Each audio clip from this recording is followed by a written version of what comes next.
My lecture is called 9/11, Time for a Second Look. In suggesting that it is time for people to take a second look at 9/11, I primarily have in mind people who decided long ago that the attacks of 9/11 happened essentially the way the Bush administration and the official reports said they happened, and who therefore decided that the so-called 9/11 truth movement, which disputes that account, is composed of crazy conspiracy theorists with no capacity to evaluate evidence objectively. Having formed those views long ago, such people, including most journalists, have been impervious to any arguments presented by the 9/11 truth movement. They simply roll their eyes and move on. However, both the truth movement and the available evidence have changed dramatically in the past 3 years. Because of these changes, it is not rational to reject the claims of the movement out of hand without taking a second look. If you are a person who has had such an attitude, you cannot, in the face of these changes, simply roll your eyes without exhibiting the very irrationality with which you charge those whom you have called conspiracy theorists. My lecture is also addressed, albeit indirectly, to fellow members of the truth movement. Some members have decided now that Bush and Cheney are out of office and the Obama administration has reversed some of their 9/11-based policies, that getting the truth about 9/11 exposed is not so important anymore. Other members of the movement, seeing that the Obama administration still presupposes that Al-Qaeda attacked America on 9/11, have concluded that there is no hope that the truth will ever come out. So we might as well give up. To such people, I suggest that getting the truth revealed is just as important as it ever was, because many 9/11-based policies, especially the war in Afghanistan, have not been reversed. I also suggest that because of the changes in the political landscape, combined with developments in the 9/11 truth movement, we now have, really for the first time, a realistic chance of getting a real investigation. I turn now to my topic, why official conspiracy theorists should take a second look at 9/11. I use the term official conspiracy theorists advisedly. Quite often, people who believe the official theory about 9/11 speak contemptuously of members of the 9/11 truth movement as conspiracy theorists. But this is irrational. A conspiracy occurs whenever two or more people plan in secret to do something illegal, such as rob a bank or defraud a corporation's customers.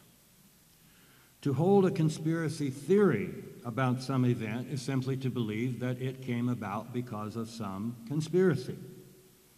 According to the Bush-Cheney interpretation of 9/11, which became the official account, the attacks resulted from a conspiracy between Osama bin Laden and 19 young members of Al-Qaeda. The official account is therefore a conspiracy theory, and in fact was the original conspiracy theory about 9/11. What this means is that everyone holds a conspiracy theory about 9/11. The debate about 9/11 is therefore not a debate between conspiracy theorists and people who reject conspiracy theories. It is simply a debate between those who accept the official Bush-Cheney interpretation of 9/11, their conspiracy theory, and those who accept the alternative theory according to which 9/11 resulted from a conspiracy within the Bush-Cheney administration. Those who believe the official conspiracy theory, therefore, cannot rationally reject the alternative theory on the grounds that it is a conspiracy theory. To be rational, they must ask, which conspiracy theory is better supported by the relevant facts?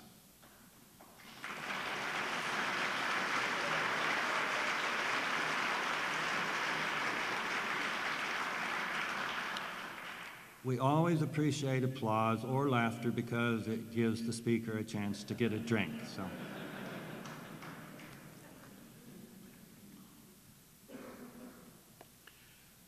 Let me make clear that I do not use the term official conspiracy theorist as a term of reproach. There's nothing wrong with accepting the official conspiracy theory. I did myself for a year and a half.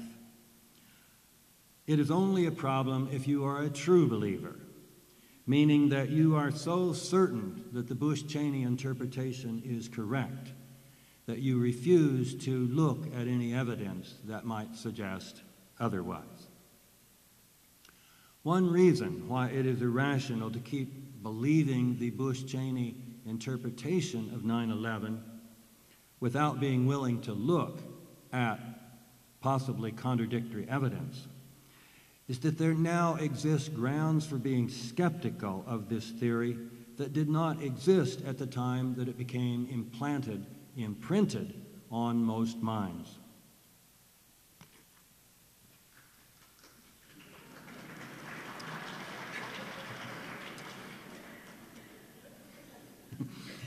What a great crowd. At that time, for example, it was not known that the Bush-Cheney administration would tell enormous lies that would lead to millions of deaths, including thousands of American deaths. Besides the lies about weapons of mass destruction in Iraq, the White House after 9/11 ordered the Environmental Protection Agency to lie about the air at the World Trade Center site, saying that it was safe to breathe. They knew otherwise. 2 days before, in fact, the Boston Globe had a story reporting that the air had very high levels of asbestos and other dangerous particles. Nevertheless, and the EPA was going to say this. The Bush-Cheney White House ordered them to change their statement and tell people the air is safe to breathe. As a result, rescue workers and cleanup workers went out there without even a flimsy cotton mask on, many of them. And as a result, now about 60% of those workers are ill. And if they have not died already, the prediction by many people is that more people will die from the rescue and cleanup than died on 9/11 itself. In the face of this information, it would be difficult to claim that the Bush-Cheney administration would have been morally incapable of orchestrating 9/11 and the subsequent cover-up.